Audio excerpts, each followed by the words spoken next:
अपनी नई नवेली सांवली रंगत की बीवी को देखकर उसका दिल बुझ-सा गया।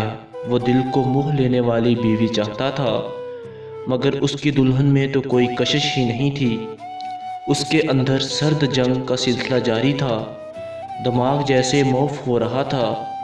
किताबों की तरतीब के बाद उमर जुलेखा की तरफ पलटा और बोला, देखें, मैं किताबी कीड़ा हूँ। आपके लिए एक किताब का इंतखाब किया है, तोहफ़ातुल उरूस। यह ज़न्फ़रे नाज़ुक के मौज़ू पर पहली जामिया और दिलकश किताब है।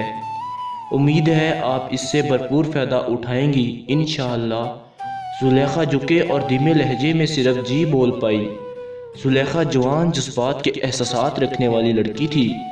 उसके रवैये को समझ गई और लिबास तब्दील करने के लिए कोने में पड़े सूटकेस का रुख किया और सफ़ेद काटन का सादा सा शलवार कमीज़ निकाला और दुआ पढ़ते हुए वाशरूम के अंदर थी। और फिर दीवार के साथ लगकर अपने बेकाबू आंसुओं की जड़ी को ना रोक पाई। खूब आंसू बहाकर शावर लिया और बाहर निकलने से पहले चारों तरफ दुपट्टा लपेटकर माथे पर हल्का सा घूंघट निकाल लिया। बाहर आई तो उमर ईशा के लिए जा चुका था।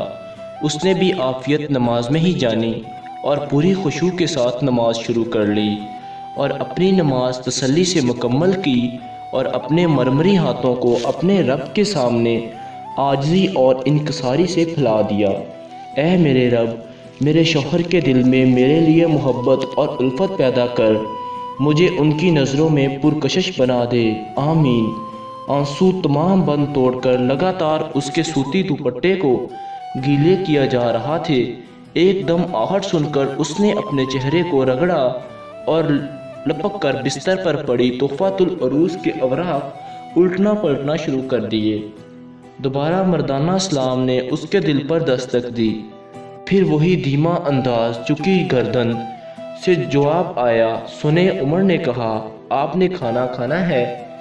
मैं अम्मी को बोलता हूँ वो आपको गर्म कर दें। जी नहीं शुक्रिया, मुझे भूख नहीं है। 2 दिनों से सफ़र की थकावट है और आप भी लंबे सफ़र से आई हैं, आराम करें।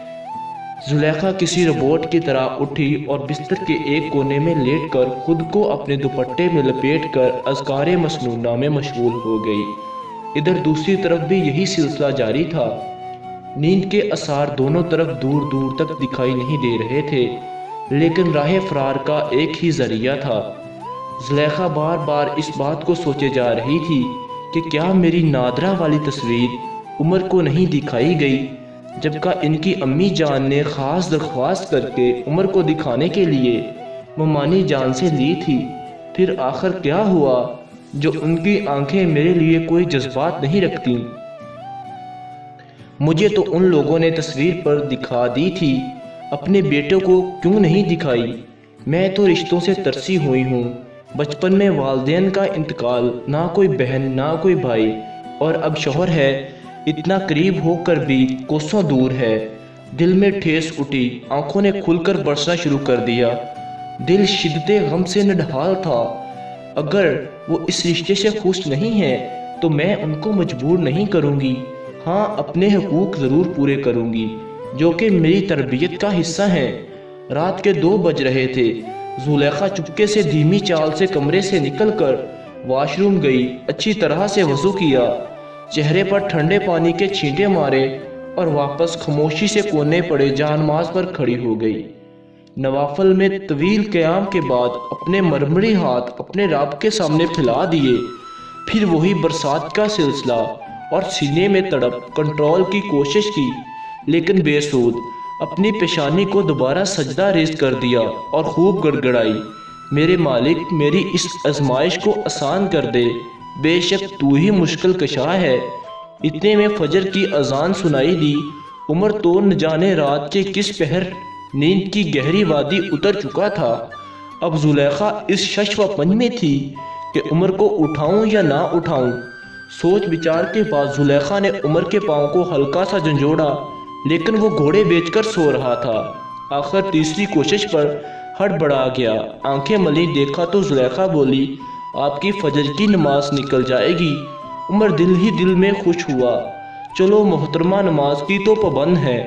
फौरन उठ खड़ा हुआ, उठकर मस्जिद की तरफ चल दिया। जुलेखा ने फजर की नमाज अदा की और कुरान मजीद की तिलावत शुरू कर दी।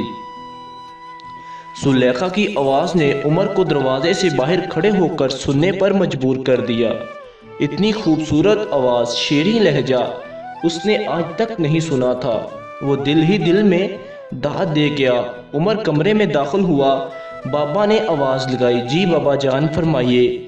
वो बेटा, मुझे लगता है हमें अतवार का वलीमा मुलतवी करना पड़ेगा। सब खैरियत है ना बाबा जान? थोड़ी देर पहले तुम्हारे फुप्पो का फ़ोन आया था। तुम्हारे फुप्पो काफ़ी बीमार हैं, इसलिए मुझे खारियाँ जाना पड़ेगा।